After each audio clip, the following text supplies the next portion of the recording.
Seluruh bangunan yang dibangun pada ruas jalan untuk tempat bisnis diwajibkan untuk menyediakan ruang parkir khusus bagi kendaraan. Penegasan ini disampaikan langsung PRT Kepala Dinas Perhubungan Kota Ambon, Robi Sapulete, kepada DMS Media Group. Dijelaskannya menyikapi pertumbuhan kendaraan di Kota Ambon yang cukup tinggi, maka pihaknya akan melakukan koordinasi lintas SKPD terkait, sehingga nantinya jika ada rencana pembangunan gedung untuk kegiatan bisnis dan lainnya pada lokasi sisi jalan, maka diwajibkan bagi para pemilik gedung untuk menyediakan ruangan parkir khusus. Hal ini dilakukan guna mengantisipasi kemacetan akibat pemakaian ruas jalan untuk parkir kendaraan oleh pemilik gedung. Dikatakan Sapulete, ruas jalan di Kota Ambon saat ini sudah semakin padat dengan berbagai kendaraan baik roda 4 maupun roda 2, sementara jalur jalan yang tersedia sangat terbatas dan untuk pembukaan ruas jalan baru khusus dalam Kota Ambon sudah sangat sulit dilakukan. Diharapkan dengan penyediaan ruang parkir khusus yang nantinya disediakan oleh para pemilik gedung yang dipakai untuk lokasi bisnis di sisi jalan raya, maka dapat sedikit mengurangi kemacetan yang ada dalam Kota Ambon.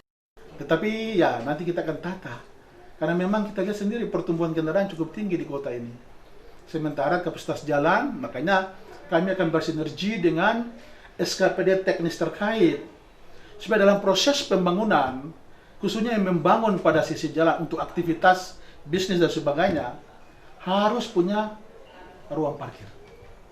Karena ketika badan jalan dimanfaatkan untuk ruang parkir, itu sudah tidak, densitasnya cukup tinggi, sudah tidak bisa lagi. Oleh sebab itu, nanti kami akan berkoordinasi supaya kalau bangunan yang mau dibangun yang peruntukannya untuk aktivitas bisnis dan sebagainya, kalau berskala besar kita akan berlakukan andalali sesuai undang-undang, analisa dampak lalu lintas. Sementara disinggung soal banyaknya kendaraan pribadi plat hitam yang saat ini dioperasikan untuk mengangkut penumpang, kata Sapulete, pihaknya akan melakukan pembenahan secara menyeluruh sehingga bisa tertata dengan baik.